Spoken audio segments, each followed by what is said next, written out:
ছেলে 1 বছর পর বাড়ি আসতেছে, তাই ফোন করছে, মা তুমি কাঁচকলা দিয়ে আর কই মাছ দেয় কি সুন্দর করে রান্না করো, ওরকম একটু রান্না করো না মা, যাইয়ে ভাত খাবো। তাই আমি ভাবলাম যে আমাদের বাড়িতে একটা কাঁচকলা গাছে কাঁচকলা হয়েছে সুন্দর, তাই আমি কাঁচকলা কাইটে রান্না করবো কই মাছ দিয়ে। ছেলের আবদার তো রাখতেই হবে, 1 বছর পর আইছে, তাই চলো কাঁচকলা কাইটে নিয়ে এসি।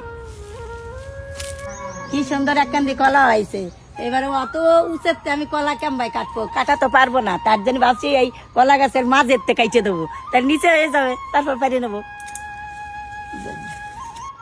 এই যে হাতে এখানে পোষ দেবো।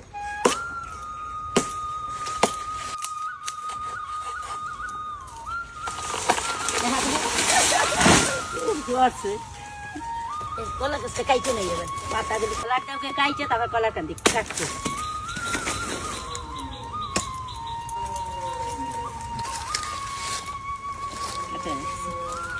বাড়ি যাইয়ে এক এক করে ফানাগুলো কাটবো।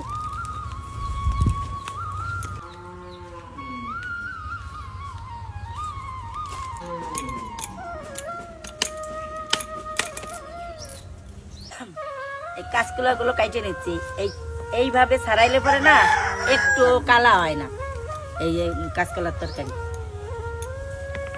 এইভাবে দেখো কি সুন্দর উঠে যায়। এই যে দেশি কই আনছে, কাঁচকলা দিয়ে আলু দিয়ে তরকারি করব একবারে সিম্পল ভাবে, আর এত স্বাদ লাগবে মানে ভাবাই যায় না। তোমরা একবার না খাইলে তোমরা আমার এই কাকিমার কথা বিশ্বাসই হবে না। মাছ করে এখানে কাইটে নেবো, কাটতে সুবিধা।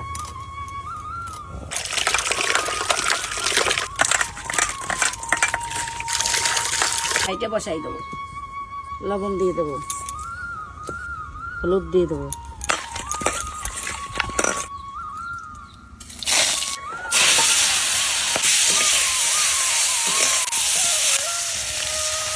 মাছগুলো এখানে উল্টাই দেবো।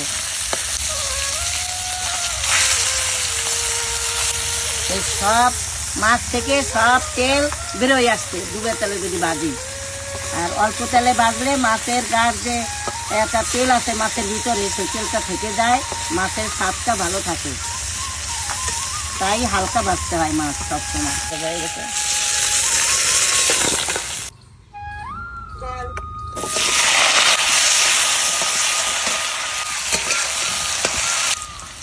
এইবার আমি লঙ্কা দিয়ে দেবো, এবার কাঁচকলাগুলো দিয়ে দেবো, কাঁচকলা দিয়ে ভালো করে কষাবো।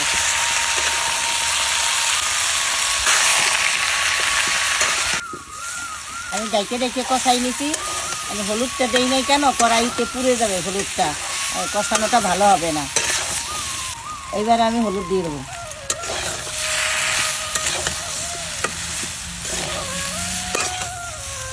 আমার হলুদ দিয়েও আর একটু কষানো হয়ে গেছে, এইবার আমি জল দিয়ে দেবো।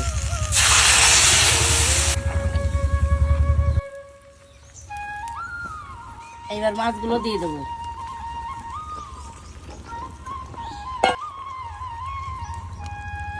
কাঁচকলার তরকারি একটু পাতলা পাতলা ঝোল হইলে ভালো হয়, নয়তো গাঢ় গাঢ় শুকনো শুকনো ভালো লাগবে না। তাই এখন আমি সোমবার দেবো, মানে ফোড়ন দেবো।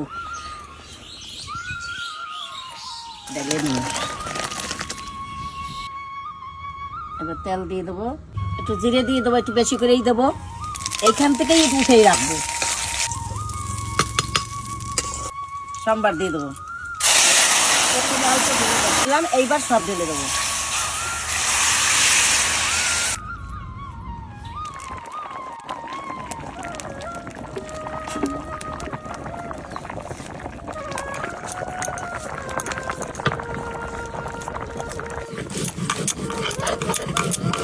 বাটা হয়ে গেছে, রাঁধুনি আর জিরা ফোড়ন থেকে উঠেই রাখছিলাম, তাই ভালো করে বেটে সেইটা দিয়ে নামাই দেবো, দিয়ে নামাই দেবো। তোমরা এইভাবে রান্না করে খাবা, দেখবা যে মানে এক থালা ভাত খাই দেবে একবার। সাধারণভাবে এই কই মাছের সেন্টটা তোমরা পাবা এই কাঁচকলা দিয়ে এইভাবে রান্না করে খাইলে, যে অরিজিনাল কই মাছের গন্ধটা বেরোয় আসবে। বাটাটা দিয়ে দিছি আর হয়ে গেছে এই হালকা পাতলা কই মাছের কাঁচকলা আলু দিয়ে ঝোল রান্না করছি, তোমরা এইভাবে খাইয়ে দেখবে, বিশাল স্বাদ।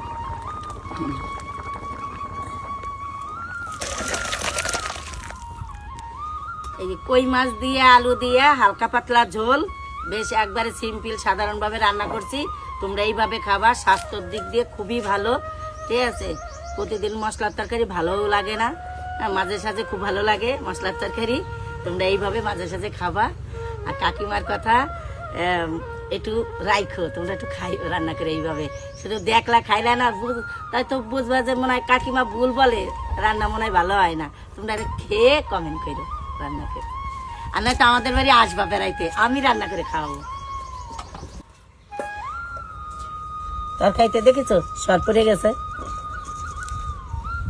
ছেলে বাড়ি আসতে রাত হয়ে গেছে, ট্রেন লেট ছিল তো, তাই এখন কই মাছ আর কাঁচকলা আলু দিয়ে তরকারি রাঁধছিলাম দুপুরবেলা, সেই তরকারি দিয়ে ছেলেকে আমি ভাত দিচ্ছি খেতে।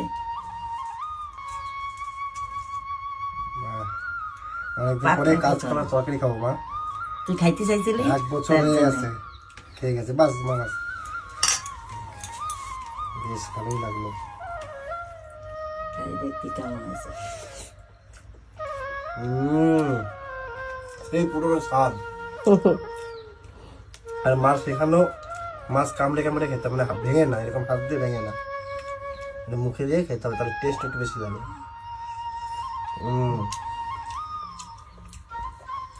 দারুণ হয়েছে মা, সত্যি খুব ভালো হয়েছে মা। অনেকদিন পরে খেলাম তো, অনেক মজা হলো। 1 বছর পর, 1 বছর পর অনেক মজা হয়েছে। তাহলে সবাই টাটা দিয়ে দে তোরা দুজন মিলে। টাটা। আর ফলো অবশ্যই করবে কিন্তু, ঠিক আছে? এরকম ভালো ভালো আমার মার রান্না দেখতে হলে তোমরা তো অবশ্যই ফলো করবেই। আর লাইক শেয়ার কমেন্ট এগুলো তো করতে ভুলবেই না। তাহলে আমি খেয়ে নিই। হ্যাঁ।